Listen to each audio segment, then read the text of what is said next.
Hey folks, I hope you're ready to do something fun today because we're going to be creating an artwork that attracts our viewers' attention to the focal point. The focal point in artwork is like the most important part of it. It's like the main idea of a story. And we want our audience members to notice the focal point by making it stand out.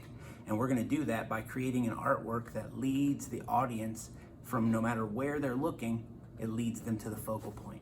We're also going to incorporate patterns into our artwork because patterns are a great way to make something look more interesting. So to do this project today, you're going to need a piece of paper and a pencil, and you're probably going to need some colors. And as soon as you get those supplies, let's get drawing. Step one, where does the focal point go? So I'm going to try to keep it close to the center, but not directly in the center. So right about there is good. Step two, we need to add the paths.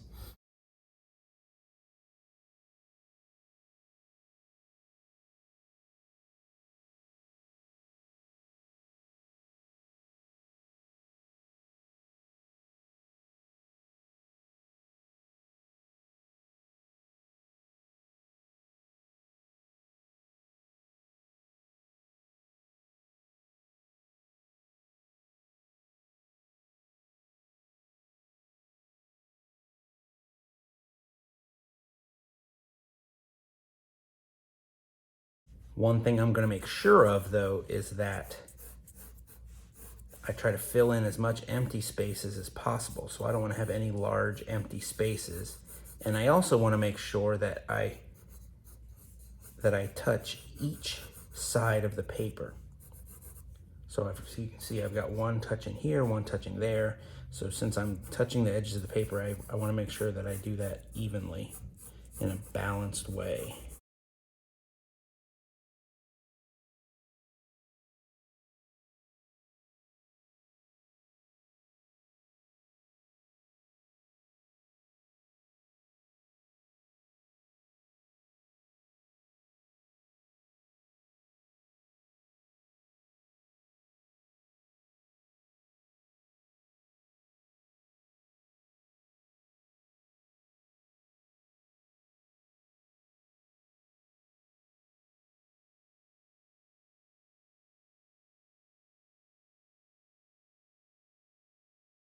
So what I notice right now is that I don't have anything hitting the paper up here, and I'm running out of edges to do that with. But I also kind of want to get back over here for something.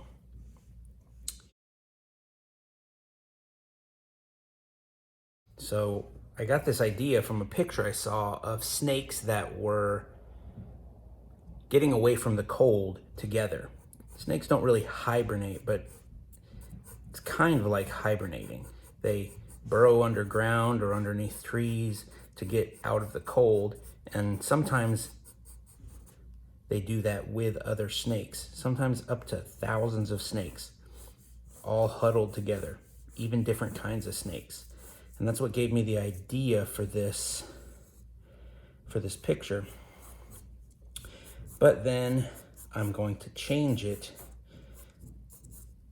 and make it look the way I want it to. So I got the idea of these twisting, overlapping paths from seeing these snakes not hibernating, but trying to stay out of the cold together. But that's where it stops. From there, I'm going to take that composition idea and I'm going to turn it into my own artwork.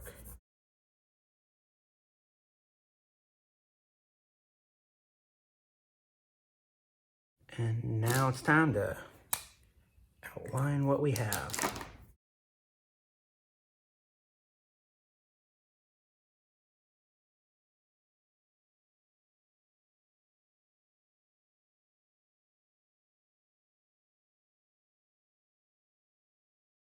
As I do this, I'm going to be making decisions about whether a path is going to go under or over the path that it comes in contact with, because they don't have to follow the order that I drew them.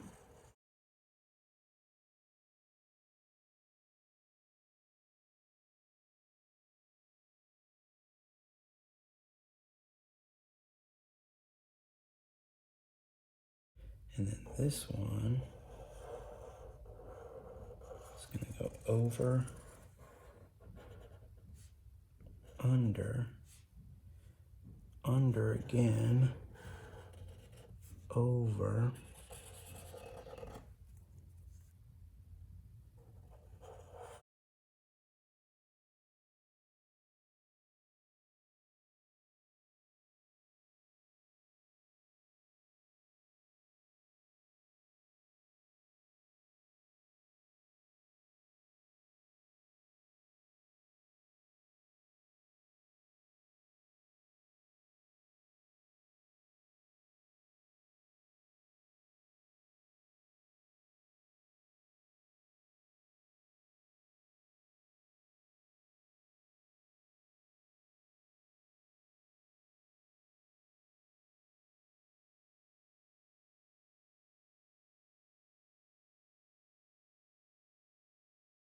that one's going to go over that, and then it's going to go under this.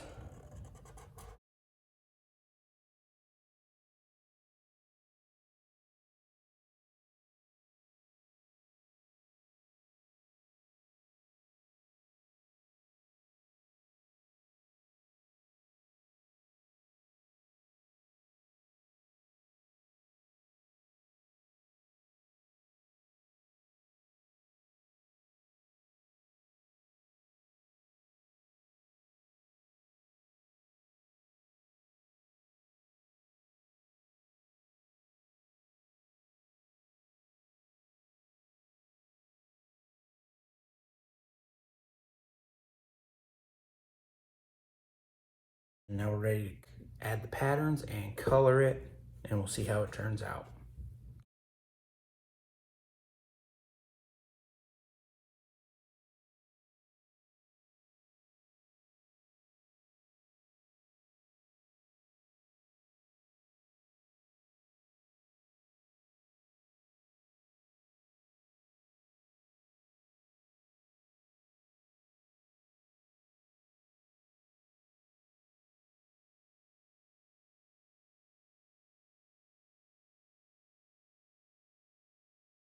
What I did was I chose a bunch of blue and bluish green colors for the background because I wanted those to work as one space. And then I picked a different set of colors, but something more colorful for the different paths that go throughout the picture. And because they're bright, they're gonna stand out from the background.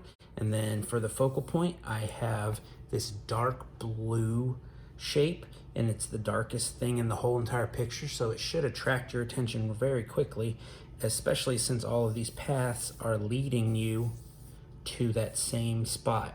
Now I'm going to go back in and I'm going to add some shading. You can see just by adding a little line around one side, so I did everything on the left side. So just by adding that one dark line underneath on the left side, oop, I forgot a spot. On the left side of each path, it creates a shadow underneath it and makes those paths stand out a little bit more, and they look more 3D because of it. I'm gonna just add some darkness down into the bottom of the hole. So it's gonna be darkest down in the bottom, and it's gonna get lighter. So when we shade things in, there's a lot of back and forth. You know, go from your darkest to your lightest and back to your darkest again, and then back up to your lightest. And you just keep going back and forth.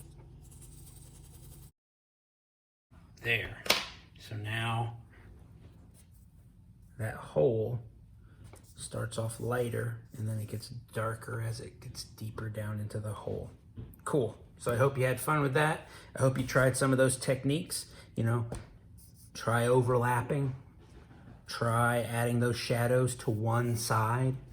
Try making something get gradually darker. It's not all gonna work. Some of those are a little bit harder to accomplish than others, but the only way you're gonna get it is if you give it a try. So give it a shot, and I will see you next time, and bye.